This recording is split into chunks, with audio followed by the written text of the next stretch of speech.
Towering above you is a vast spirit-formed tree, much like gnarlthorn in shape. Only the eyes are different.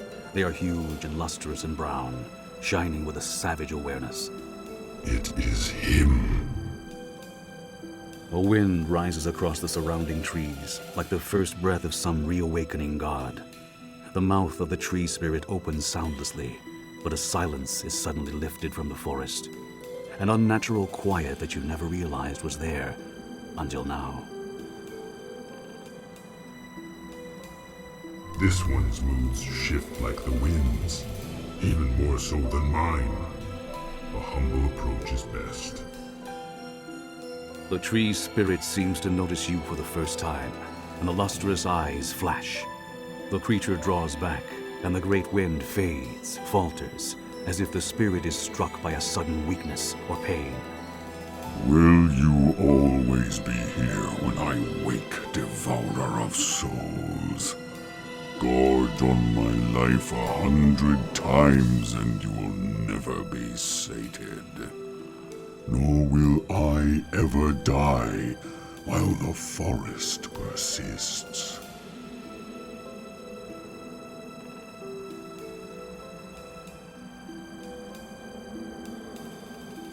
The face changes. The hunger remains the same.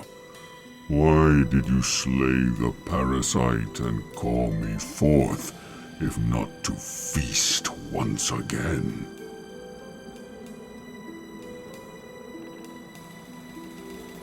Anger, hatred, the forest's fury made flesh and wood and will. Your hunger dispersed my soul, and that fury arose in my place. It seeped into the souls of the small ones, the gentle ones, and slew them, called to the fouler ones, and drew them hence.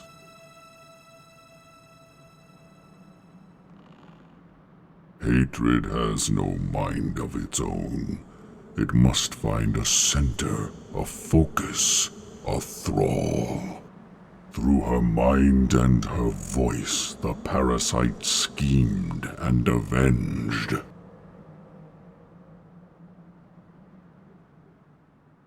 Yes, while I was dispersed, the anger grew too strong. The hatred, the parasite, had to be torn from the forest's heart before I could emerge again.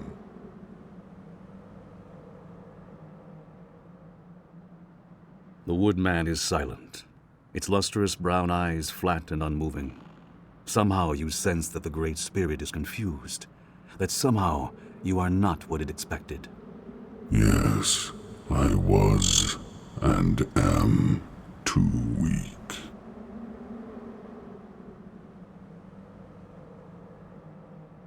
My spirit rode upon the seeds that drifted to this place from far over the mountains, washed in memories of verdant plains and purple stone.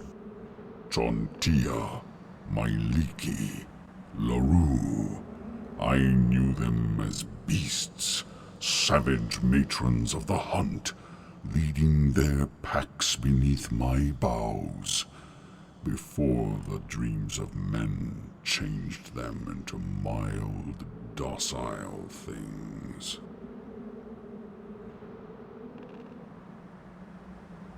No, you came here for me.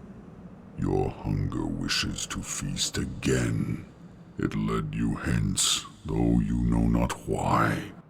You still do not understand what you are. Neither did those other faces, which hid the same hunger that you bear. They called it a gift.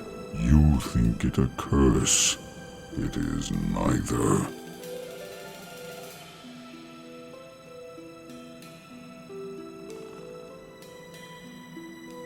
Your hunger has but one face at a time.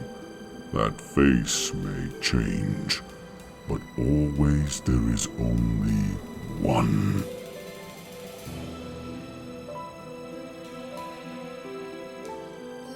Yes, the faces always perish.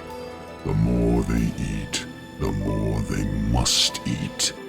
And the hunger devours them, burns them from inside, and passes to a new face. The face that stands before me now will also be consumed.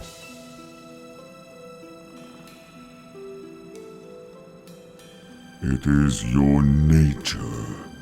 Hunger is what you are. You were not always thus. But how your nature changed is not known to me. Yet, I sense a wrathful touch upon your soul. The touch of a god who is dead.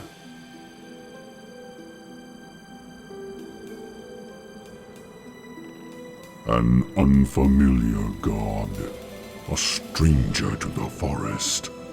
Jontia, Myliki, LaRue. These are the gods I knew in their youth, and their wrath is different in kind. You cannot defeat your own nature. You must be what you are. And in being, you must finally succumb. To change your nature, to return to what you once were. Most such changes are impossible. Burn a forest to ash, and you can only plant anew.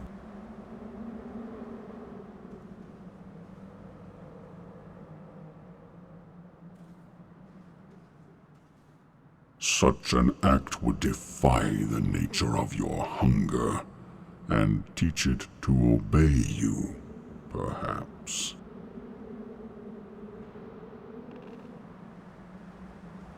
You close your eyes, clear your thoughts. You can feel the dark presence within you, seething and eager, desiring the woodman's vast and defenseless soul. But you realize your will has grown stronger since you first felt the stirrings of hunger, and you have gained a measure of power over the dark presence that lurks inside you. You take hold of that presence, meeting savage hunger with steadfast will. You command the presence to obey, to reverse the flow of life from yourself to the woodman, and the power surges forth. Like the breath of the Earth Mother herself. Much that was lost is restored. The forest breathes, and its anger fades to silence. Thank you.